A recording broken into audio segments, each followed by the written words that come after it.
All right, we're going to spend a little bit of time prior to getting into the path to World War One, talking about a really important figure in this path, Otto von Bismarck. Now, we've already talked about him. I know you've already read about him. You've seen a little bit of video, but mostly I was talking about him in other contexts, or at least in context not directly related to World War One. And his actions prior to World War One are going to both set the stage for World War One and also prevent it from happening earlier. So he's a pretty pivotal figure, Otto von Bismarck is, and a very famous one. So we're going to watch a little bit about his life, and then I'll add a little bit more that I think will link us to the next piece of this lecture.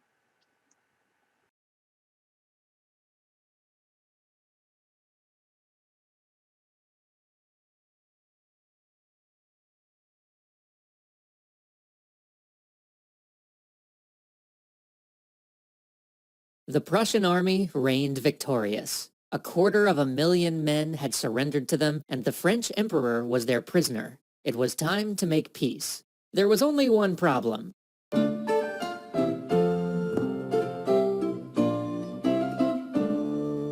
You see, capturing an emperor sounds great. It sounds like the thing that happens when you win. But when the emperor is the state, and he's also your prisoner, who do you negotiate with? This was the problem Bismarck was facing. Too much winning. He wanted to make peace, but they had won so much that he couldn't figure out who to make peace with. So when the news reached Paris on September 2nd, 1870, one of the remaining generals and a few French statesmen declared themselves the government, which they cleverly named the Government of National Defense. Of course, the emperor was technically still alive and hadn't ever abdicated, which was a complication. Also, they hadn't been elected, so where did their legitimacy come from? Well, everybody basically agreed nowhere. This slapdash government maintained some semblance of control by delivering strong speeches about how France wouldn't give up an inch of territory, to which Bismarck responded, Alsace and Lorraine, please. Negotiations with this pseudo-government quickly fell apart. Moltke was pretty stoked. This meant he would get to march on Paris after all. As the Prussians approached the French capital, the Government of National Defense recalled all of France's armed forces from their colonies, their holdings in Italy, and summoned them to the defense of the homeland. Soon they had a formidable force at Paris, at least on paper, and they began to dig in. But Moltke simply surrounded the capital and laid siege to it. One of the main members of the Government of National Defense pieced out via air balloon to see if he could raise an army in Loire. Everybody else stayed put, defenses raised, just waiting for Moltke to try to storm the city. Moltke had no intention of doing something so blindingly wasteful, though. Instead, he planned to simply let Paris starve and wait them out while the rest of Germany's forces patrolled France, crushing whatever other armies the French put in the field. Bismarck argued that they should shell the city, something that Moltke and the general staff felt was inhumane, against the rules of war, and probably ineffective anyway. But as time wore on, Wilhelm got impatient with the rising costs of this siege and ordered Moltke to listen to Bismarck. There is much debate about how much effect the guns had, and whether it was the shelling or just the starvation that led to surrender, but at last, the Government of National Defense signed an armistice. During these peace negotiations, the representative of the Government of National Defense pleaded with Bismarck, saying that if Paris acceded to all demands, it would cause a socialist revolution. Bismarck coolly replied, "Then I recommend provoking an uprising now while you still have an army to crush it."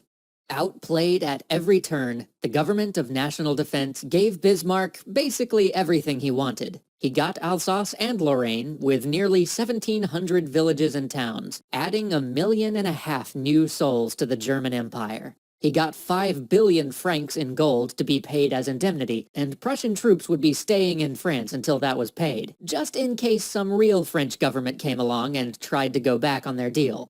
Oh, and also, Bismarck got a German empire. More specifically, he forced the French to officially acknowledge Wilhelm as Kaiser, or Emperor, of Germany, the last real step in the unification process. Back when the war first started, the southern German states, the last holdouts, had sort of been absorbed into this growing entity which Bismarck had been putting together. During the war, citizens of Baden or Bavaria or Württemberg had fought side by side with Prussians. It had given them a sense of unity and brotherhood that eclipsed their regional differences, made them an army of Germans fighting together. So now, as the war wound to a close, after experiencing such a great victory through cooperation, these states all voted to become part of something greater, something called the German Empire. Finally, in a scene full of spectacle and drama, on January 18th, 1871, the leading military commanders declared Wilhelm Kaiser in the Hall of Mirrors in Versailles.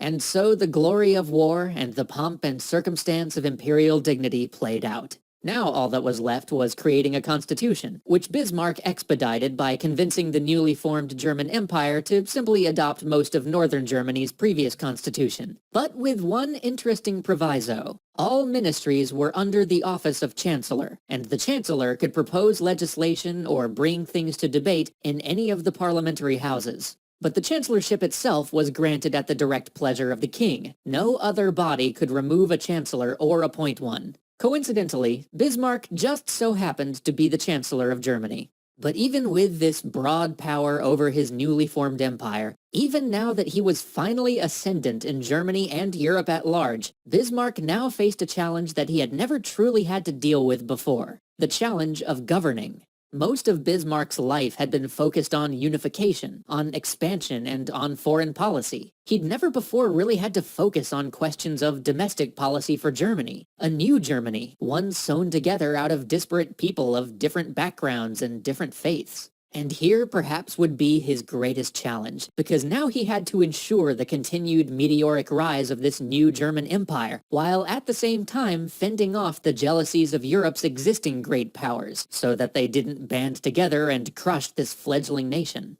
This Herculean effort would take him the rest of his life, and for all of its difficulties, would be the triumph of his foreign policy and his political philosophy of revolutionary conservatism. But if Bismarck had one great failing... So once Bismarck got what he wanted with German unification, he actually was pretty happy. He felt Germany should now seek peace. The thing he was the most worried about was an angry France, okay, who had been humiliated, who had lost Alsace-Lorraine, who had basically watched him be crowned in their own Hall of Mirrors. There's some bad tension there.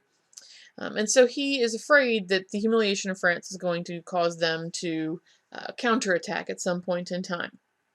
He'd mostly done what he did in France to prove to those smaller German states that they could do it, that Germany was strong and that they could handle things. But he decided that his one option to keep France really out of the way was to make France friendless. What do I mean by friendless? Um, he wants to keep France from making allies with any of the major players. We've talked about balance of power a lot. He would like to set up a balance of power in which nobody is allied with France. Okay, and that sounds kind of harsh, but remember, he's a realpolitik guy. He is a guy who's all about doing what it takes to make it work, right? And so he's going to do this by making close ties with Italy, and bringing some old enemies into the fold in a triple alliance, called the Triple Alliance, against France with Italy and Germany, and then bringing in Austria, of all places, but hey, convincing them that the French are going to be a problem. And then on the other hand, he is going to take the Three Emperors League between Germany and Austria and Russia. And basically, that's your major players. Now, you might be thinking, what about England? That seems like it's a major player.